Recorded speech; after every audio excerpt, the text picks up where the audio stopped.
রাজনগর পদমপুরে সুশান্ত মণ্ডল বাড়ির ছাদে ও বাড়ি সংলগ্ন রকমারি ফলের আকর্ষণীয় বাগান গড়ে তুলেছেন, দেখে মুগ্ধ অনেকে।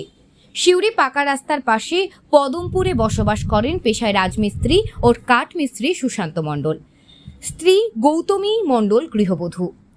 রাজনগর ব্লকের তাঁতিপাড়া অঞ্চলে তাদের বাড়িটি অবস্থিত।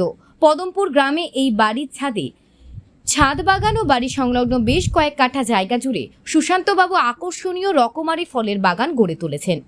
দেশ বিদেশের বহু প্রজাতির ফলের গাছ রয়েছে তার বাগানে, সেই সাথে একাধিক ফুলের গাছও। বছরের বিভিন্ন সময় শাকসবজিও চাষ করেন বাগানের মধ্যে।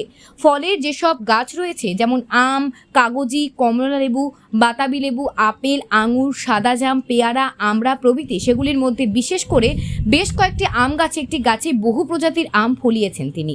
বিশেষ পদ্ধতি অবলম্বন করে তা সম্ভব হয়েছে বলে জানান সুশান্তবাবু। সাংবাদিকদের সামনে তিনি আরও বলেন, কিছু গাছের চারা তিনি ভিন জেলা তথা বাংলাদেশ সীমান্ত থেকে এনেছেন, সেগুলির মধ্যে অধিকাংশ বিদেশি প্রজাতির। আগামী দিনে তিনি নার্সারি করতে ইচ্ছুক, তখন ফল ফুলের গাছের চারা তিনি বিক্রি করবেন। মানুষ যাতে ন্যায্য মূল্যের সঠিক প্রজাতির চারা কিনতে পারেন তার ব্যবস্থা তিনি করতে চলেছেন, কারণ তিনি বাস্তব অভিজ্ঞতা দেখেছেন। বাইরের গাছের চারা কিনতে গিয়ে বহু সাধারণ মানুষ প্রতারিত হন, তাদের অনেক সময় ঠকানো হয়ে থাকে। তাই তিনি ঠিক করেছেন নিজে একটি নার্সারি করার, যা অনেককে দিশা দেখাবে বলে মনে করা হচ্ছে। বর্তমানে বাড়ির ছাদ ও নিচের সামনের বাগানে নিয়মিত পরিচর্যা করেন তিনি। হাত লাগান তার স্ত্রীও। তাদের বড় ছেলে অমিত পুলিশ বিভাগে কর্মরত, ছোট ছেলে সাগর সিউড়ি বিদ্যালয় কলেজে পড়ে। মাঝে মধ্যে ছোট ছেলেও কিছুটা বাগানের কাজে সহযোগিতা করেন। সুশান্তবাবুর এমন সবুজ ভাবনা, সবুজায়ন প্রকল্প মুগ্ধ করে চলেছে এলাকার অসংখ্য সবুজ ও প্রকৃতিপ্রেমী মানুষদের। বীরভূমের পদমপুর থেকে মোহাম্মদ সফিউল আলমের রিপোর্ট, নিউজ প্রাইম টাইমস। হ্যাঁ, এই গাছটা সম্পর্কে একটু বলুন এবং ফল সম্পর্কে। হচ্ছে রেড আইভরি আম। এটা থাইল্যান্ডের একটা বিখ্যাত ভ্যারাইটি। এর গড় এভারেজ ওজন হয় প্রায় 800 থেকে 1 কিলো। আচ্ছা, দারুণ মিষ্টি, আঠি খুব পাতলা, খুবই সুস্বাদু আম। আচ্ছা, এর নাম হচ্ছে রেড আইভরি। যে গাছগুলো আমরা দেখছি ফলের গাছ, এগুলো সম্পর্কে আমাদের যদি একটু পরিচিত করান বা এই বিষয়ে যদি বলেন। এটা হচ্ছে আমেরিকার রেড পালমার। আচ্ছা, একটা গাছেই বিভিন্ন রকম মাল্টি গ্রাফটিং করা আছে এটাতে।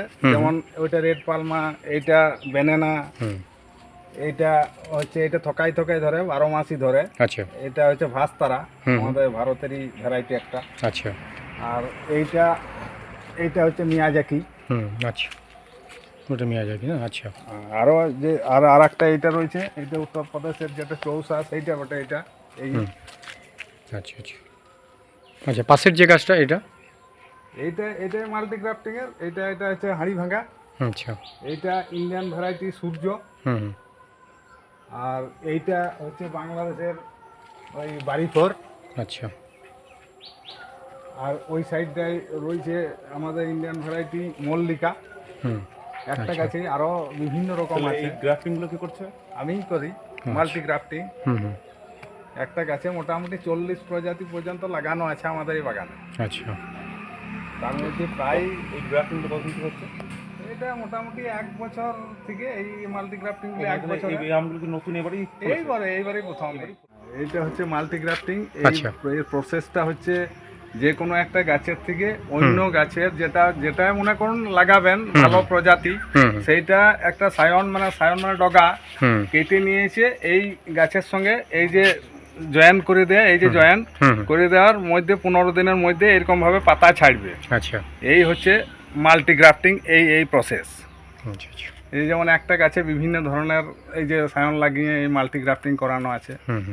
তাতে আপনি মোটামুটি প্রায় 20, 25, 30 যত রকম লাগাইতে পারবেন। আচ্ছা, আচ্ছা, এইটা হচ্ছে HRMN 99। আচ্ছা, এটা 40-45 ডিগ্রি সেলসিয়াস উষ্ণতাতে এই আপেল ধরতে সক্ষম। আচ্ছা। দেখতে থাকুন নিউজ প্রাইম টাইমস, আপনাদের সাথে আপনাদের পাশে।